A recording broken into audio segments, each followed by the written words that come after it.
मी कैलास राऊत, अध्यक्ष आदिवासी गोवारी समाज संघटन महाराष्ट्र। आज मुख्यमंत्री यांच्याकडे जे जनता दरबार होता त्यामध्ये याच्याकरता आलो की मुख्यमंत्री साहेबांचे मला अभिनंदन करायचे होते। माननीय मुख्यमंत्री यांनी आदिवासी जमातीच्या धर्तीवर सर्व 22 योजना आमच्या गोवारी जमातीसाठी जशाच्या तशा स्वतंत्रपणे लागू केल्या। त्यामध्ये घरकुल योजना आहे, त्यामध्ये विद्यार्थ्यांकरता नामांकित शाळा आणि घरकुलामध्ये या बजेटमध्ये 10,000 घरेचं घर मंजूर केले आहे। नामांकित शाळेमध्ये 6,000 विद्यार्थी नामांकन शाळेत घेतील। तसेच न्यूक्लियस बजेटद्वारे अनेक लोकांना लोन त्या माध्यमातून मिळेल। त्याचबरोबर लगेचच येत्या 1-2 दिवसात कृषीवर आधारित ज्या योजना आहे त्या गरीब शेतकऱ्यांना सुद्धा लागणार आहे आणि बेरोजगार विद्यार्थ्यांना सुद्धा लागणार आहे।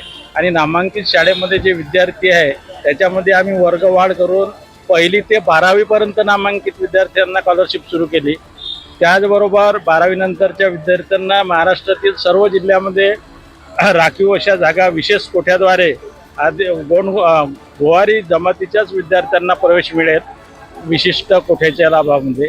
त्याचबरोबर या ठिकाणी माननीय मुख्यमंत्र्यांनी तो GR आज आमच्या संघटनेला दिला आणि मुख्यमंत्री देवेंद्र फडणवीस साहेबांच्या हस्ते आज GRचं हे लोकार्पण झालेलं आहे। आजपासून हा GR चालू झाला आहे घरकुल योजना किंवा इतर नामांकित शाळेच्या।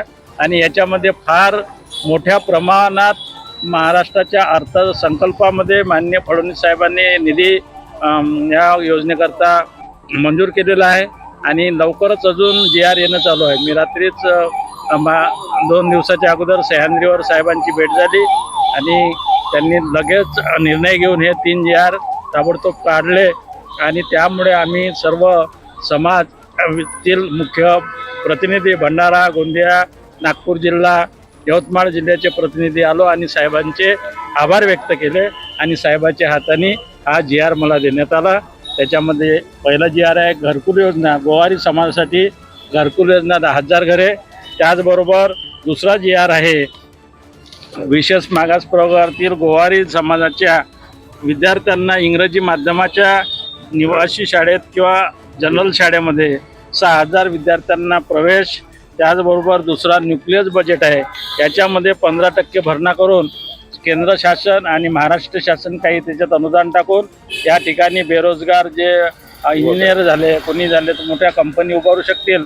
त्याचा फायदा माझ्या गोवारी समाजाने घ्यावा अशी तुमच्या माध्यमाच्या द्वारे मी समाजाला सुद्धा विनंती करतो।